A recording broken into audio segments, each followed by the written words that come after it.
What's up, everybody? It's Miles Turner, the Indiana Pacers. You're listening to the Paceroos Podcast. Be sure to follow @Paceroos on Twitter. Hello, everyone, and welcome to the Paceroos Podcast, the only Australian NBA podcast with a bias towards the Indiana Pacers. I almost forgot how to start the pod because it's been a couple of weeks, guys, but we had some news drop from Adrian Wojnarowski today.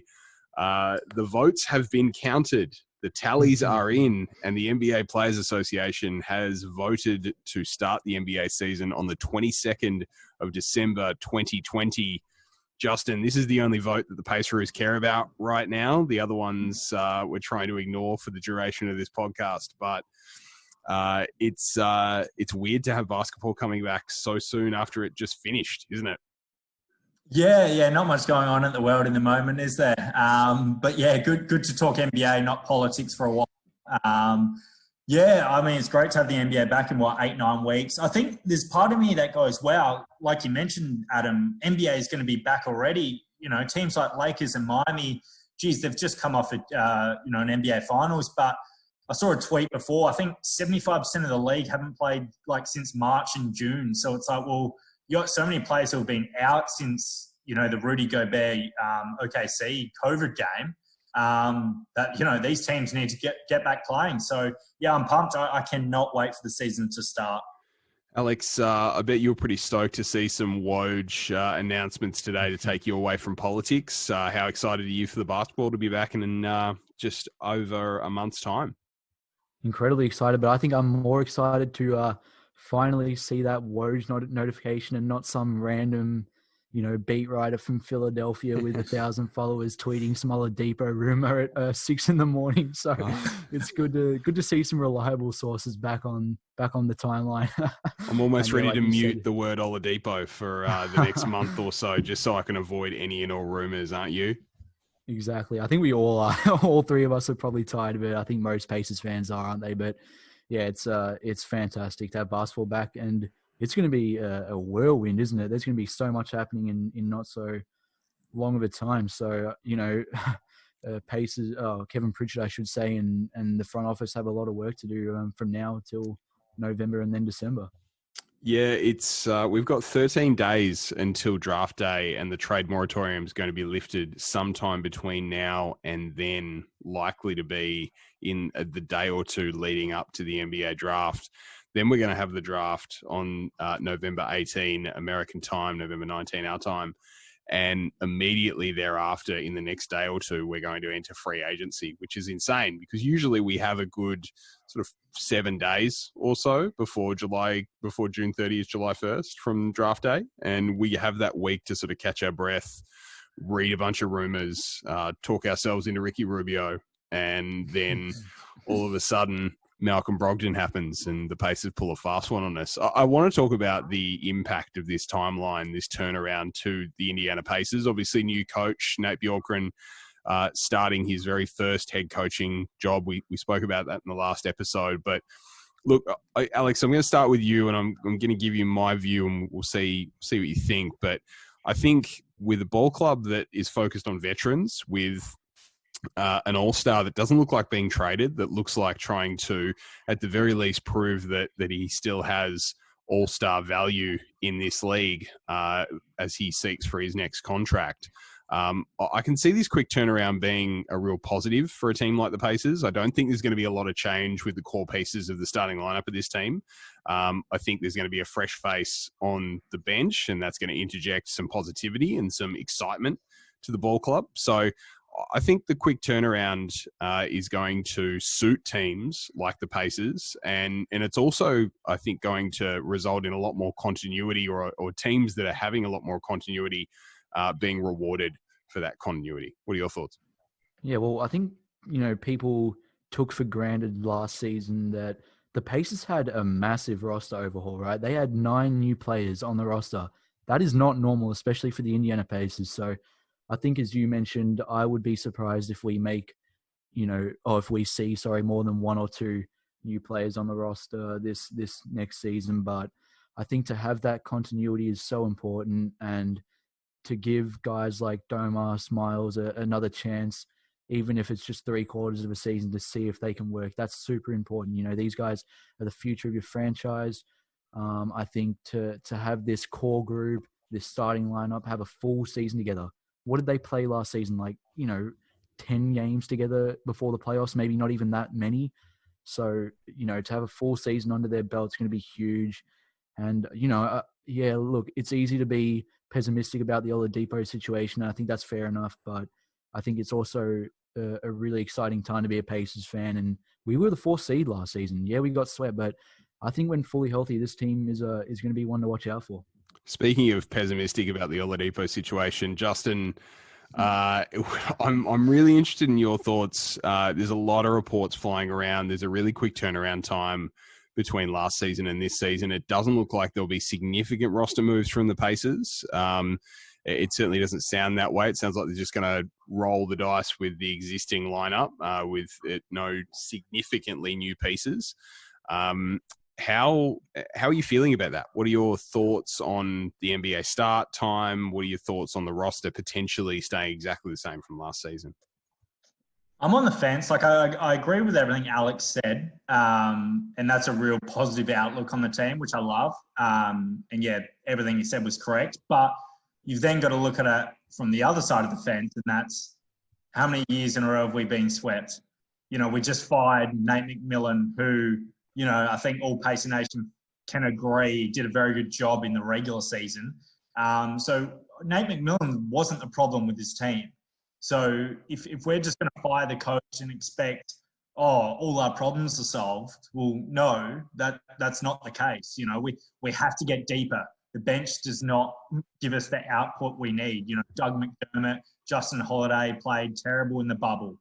Was that just because it was the bubble and everything going on and, they'll be better off next year? Who knows? I'm pretty sure TJ McConnell, we've only got 24 to 48 hours to pick up his option or he's gone.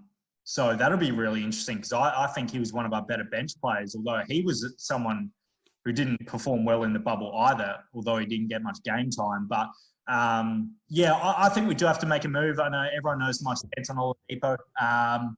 Look, it's getting less and less likely that teams actually want him. They want to see he's healthy and can play at his all-star level because, let's be honest, what team saw of Oladipo the past 3 months, no one would want him. It's it's pretty honest, and I don't disagree with it. I think it will be really interesting to see how this team uses Oladipo this upcoming season. I mean, before the injury, he was clearly the leading scorer. He was the focal point of the offense last season. Domas assumed that role with great success, and obviously an all-star berth. We saw the impact of the Brogdon-Sabonis pick and roll. We saw, obviously, TJ Warren be consistently scoring around that 20 mark. So it will be very, very interesting to see how Nate Bjorkgren integrates Oladipo and harnesses Turner's skill set in this offense. And I want to, ask a question to you, Alex, on those two players. Who do you think has more at stake this season, Victor Oladipo or Miles Turner?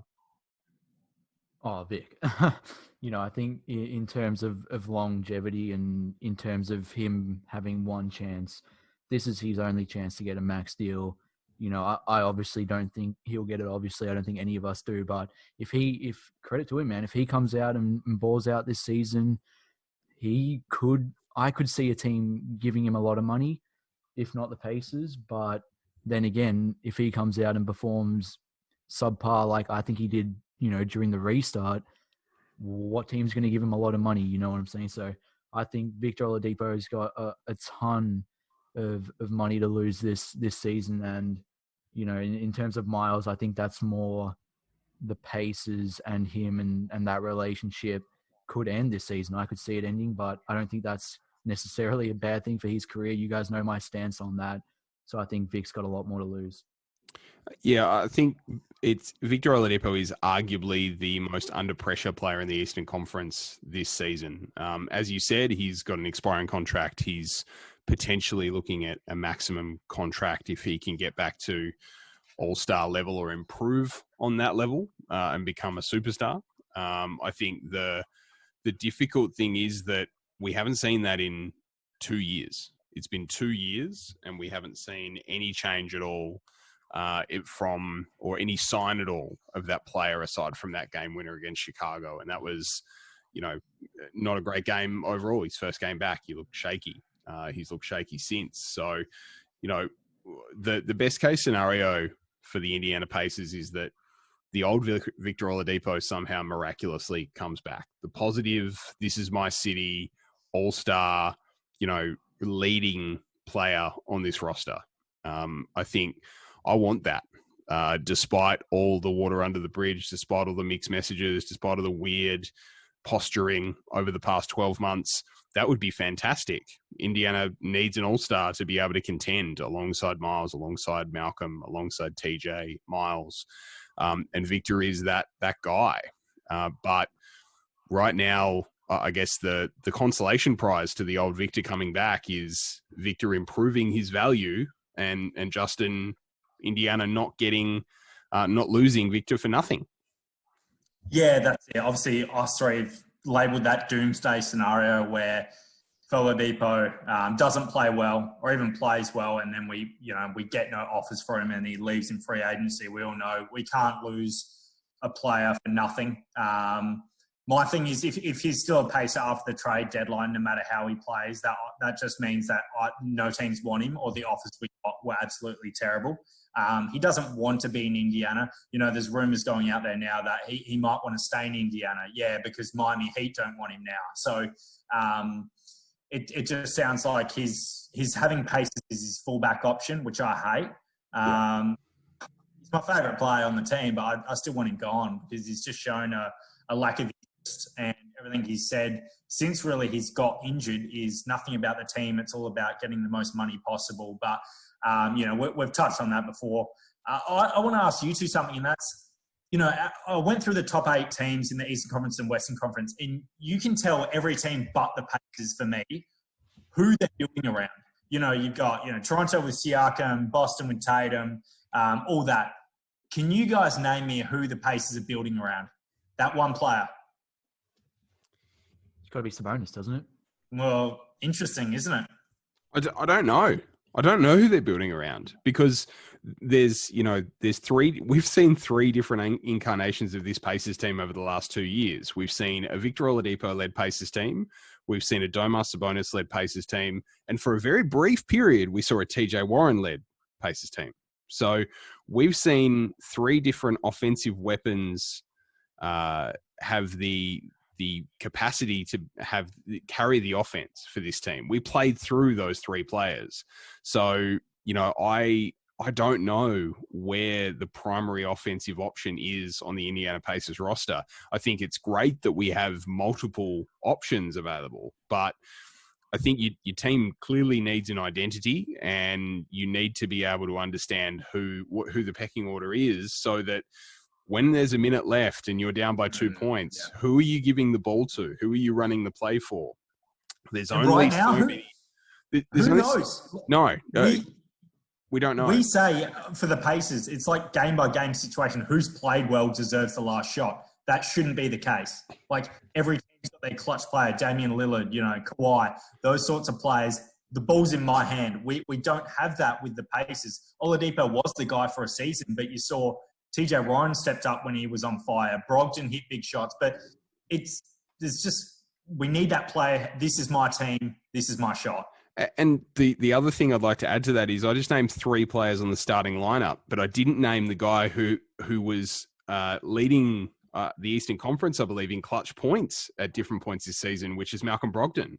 Malcolm Brogdon was a 4th quarter player at different points this season, and he scored some key buckets down the stretch for Indiana and carried the offense in late game situations. So there's 4 out of your 5 starters that at different points have either been your go-to guy down the stretch or carrying the load of the offense. I'm not sure, if you can sustain having so much shared between so many. Alex, what do you think? I mean, yeah, I agree. But at the same time, you look at it and say, well, we could possibly have 4 different sets that we run here in the last 10 seconds. And, being completely honest, Nate McMillan had 0 creativity when it came to to last second plays and inbound plays, and we know this. I think with Nate Bjorken and his offensive mind, I think having that many options isn't a bad thing. I think it's a great thing. And, we saw Miles hit a clutch shot against the Blazers. We saw multiple clutch shots, I should say. Brogdon, like you said, has been clutch. If Oladipo can start hitting clutch shots again, I get what you're saying, Justin. I think it is important to have that go-to guy, and I wish Oladipo was still that. Or I wish we could, bet on him being that guy every game. But at the same time, you have to look at it and having multiple guys that you can trust to take that last shot, and not just having to, put all your hope in one guy and the defense can collapse on him, or, double team off a screen, or easily set up for it because they know what you're going to run. I think it's a better option to have multiple guys, but, I can see both sides of the story. Well, I mean, yeah, we lived through that with the Paul George era with Cavs loading up of him in the playoffs, and, there was that CJ Miles biff they had, and, yeah, we want that where Paul George is getting double teamed, no one else can take a shot. But it was more about, who do you guys think is the identity of the Pacers? Who are we actually building around? What's our identity? And, Alex, you said Sabonis. Adam, you said you don't really know, and I don't really know. I think that the prototypical team that everyone looks to when you don't have one of the best three players in the league is the 2004 Detroit Pistons, funnily enough, for how you can win a championship. And if you look at that team, they had Chauncey, they had Rip, and they had Rashid, with Tayshaun and Ben Wallace being primarily defenders. But they still gave it to Chauncey down the stretch. They still knew who the guy was down the stretch, but they carried the scoring load across multiple players. And that's your best case scenario for this club. If everyone is clicking, if the chemistry issues are fixed, you have a defensive presence, you have, leading scorers in three different positions on the floor, and you have a key wing defensive player in Oladipo that can lock down, anyone in the East in that guard and smaller swing sort of range. So, that's how this is clicking on all cylinders. But I think the key for me is who are you giving it to when the game's on the line? I think, everyone can get theirs and they will. Domas will get 18 to 20 points. TJ Warren will get 20 points.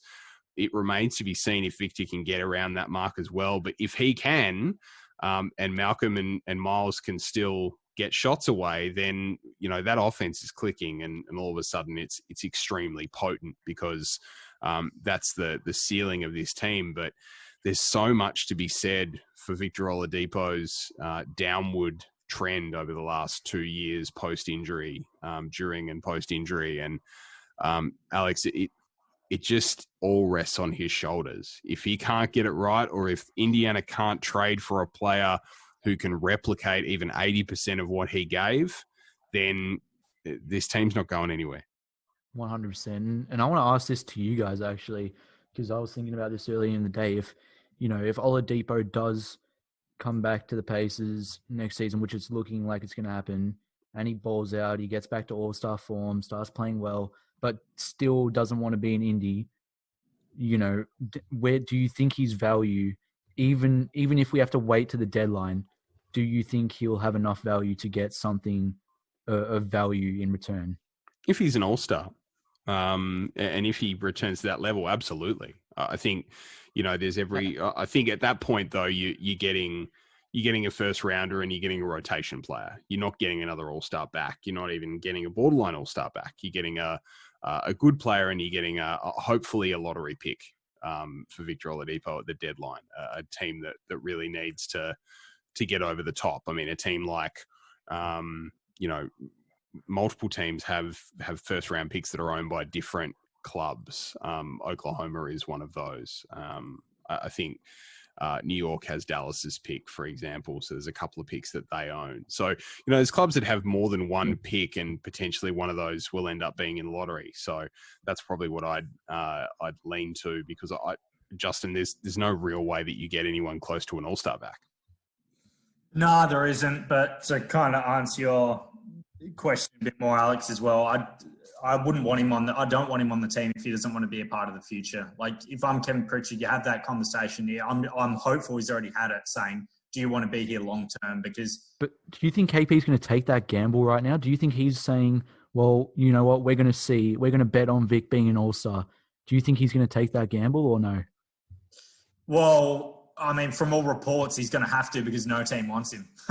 We're not going to cut him. It's unfortunate that we're probably going to have a player, a quote-unquote star player, be on the team who fans know that he doesn't really want to be here. KP's kind of being pushed into a corner again, and it's unfortunate. But look, I'm still hopeful he'll be traded before opening night. Like, rumors are rumors. I still see someone like, there's been rumors about Milwaukee.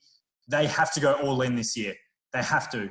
If they don't make the NBA Finals, you cannot. I'm all about star players staying in small markets, but if you don't at least make the NBA Finals, no one can begrudge Giannis for leaving. It means they didn't even make the NBA Finals in his tenure. Like, he has to go. So someone like Milwaukee, they should go all in on an Oladipo. Like, chips in. Yeah, he hasn't shown much lately, but we get Oladipo, who's shown he can be an all-star, and it gives Pacers potential of doing a 3-team trade. So that's ideally what I want, and I hope. Yeah, but it's interesting that you said 3-team trade, because looking down the roster of Milwaukee, there's just nothing that seems appealing whatsoever for what the Pacers have, what they would potentially need without Oladipo and what they're trying to build. I mean, the most valuable thing that Milwaukee have right now is the Pacers' first-round pick, because I think it's around 19-20 right now. And the Pacers don't own a first-round pick, but I would say that there needs to be a third team involved for either a young player that can grow into something or an existing pick in this year's draft. If Milwaukee want to trade for Victor Oladipo over the next month. And I don't know what Milwaukee can pass on to that third team in order to get what they need. I mean, Eric Bledsoe doesn't really have a lot of currency right now. His currency is arguably lower than Oladipo's, given his performance in the playoffs. Those picks that Milwaukee have, their own and Indiana's, I guess they have a little currency, but overall they don't really have a player that they would want to trade, that that another team would want, that would give Indiana the return that it probably expects for a player of Oladipo's caliber, which is where I think it'll end up in a standoff. And with the turnaround time left in the season, only 6 weeks remaining, I just can't see this ending any other way than just same old roster with this year compared to last. I'd be disappointed. I know I'm starting to lean towards you two saying we're going to run it back, but I'm going to be disappointed if we're sitting on opening night and we've got the exact same roster with one different bench player. I just think you've fired Nate McMillan. You have to make a move, and I'm going to throw it out there. There's a bench player that I think the Pacers should get. He's probably been our bench player of the last decade. Like, honestly, going through our bench players, he's been the best. I think it's time the Paceroos do a big push to get our man back, Lance Stevenson, back on the Pacers. Born ready. With Jeremy Lamb not suiting up this season, Alex, is a born ready TJ McConnell bench backcourt something that you see yourself dreaming about tonight? I know Justin goes to bed dreaming of that every single night, mate. Imagine the highlight mixes you could do, exactly, Alex, with those two. Exactly. Born ready and White Iverson passing to each other. I mean, the great thing is, like, McConnell shares the ball. Stevenson likes flashy passes. I think that would be an exciting, let's face it, it's highly unlikely the Pacers contend for a championship this season. Spoiler alert, Pacers Nation. I'm sorry. I know that you probably believe that every season we can contend for a championship.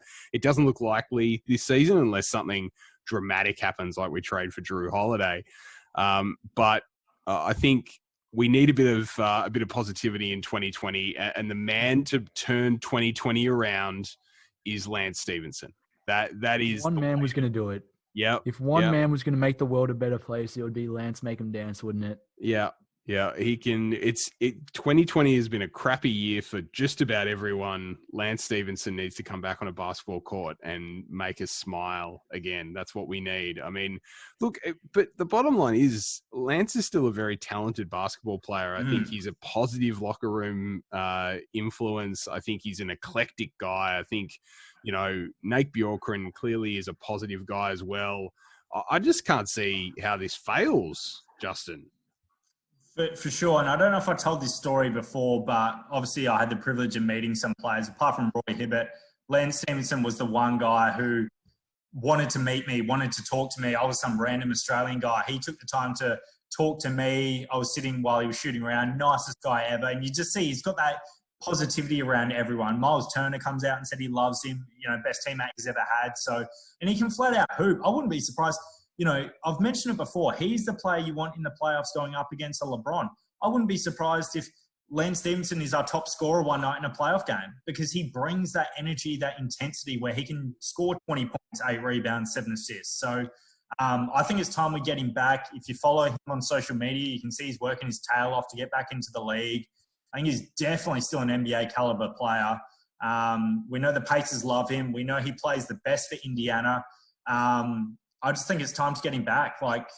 There's all them rumors he was meant to be a Pacer last season before COVID. I believe that. It sounds like it's true. So why not? Let's offer him a contract this year and let's let him ball out. Yeah, I think we always talk about how good Lance was for Indiana as a city, how the city embraced him, the fans loved him, and there would be just no better story for a Pacers fan, I think, than Lance coming back and injecting some positivity into this locker room, because I think there were a lot of stories about how people were tired, angry, frustrated at the end of last season. And you need a guy with that positive energy. And it used to be Victor Oladipo 2 years ago prior to the injury. It was Victor Oladipo. He led this team in terms of their chemistry, their approach, their positivity. And I think we need Lance back. We need him back. Guys, any final thoughts on the draft? I don't believe we'll bring an episode before the draft unless there's a dramatic trade that is made. I'll just ask one question, and that is, Alex, do the Pacers make a pick in the first round of this year's draft somehow? I say no right now, but what I will say is keep your eye out on a guy that played in the NBL, played for Southeast Melbourne, Terry Armstrong. He's a guy that reportedly the Pacers are pretty high on. He's a good shooter, so keep your eye on him. And Josh Green too, who's an Australian guy who played for Arizona, apparently going to be picked in the first round. So there's a lot of Australian guys in this draft. I mean, obviously there's guys that played in the NBL like LaMelo and RJ Hampton. There's Josh Green, obviously. So, Justin, are we making a first round pick? Is this a year that we move up into the first round and pick Josh Green, an Australian? Oh, you guys have heard me preaching it all year. My heart says yes. I really want us to get a first-round pick. It's time to just swing for the fences for once and try and bring in a prospect who can play well. And so I'll just say yes. We will have a first-round pick before the US election is resulted. Love the positive energy. Look, I'm going to say that we do have a first-round pick somehow. I'm going to say that there is a roster move somehow, some way that gives the Pacers an injection of youth. I think Goga, obviously, last year there was high hopes. He didn't live up to those expectations. A lot of pressure on him leading into year two. But I think there's a significant chance that we bring in another young player. Guys, thanks for being with me. This has been the Paceroos, and we will come to you hopefully with a draft day trade in the next couple of weeks.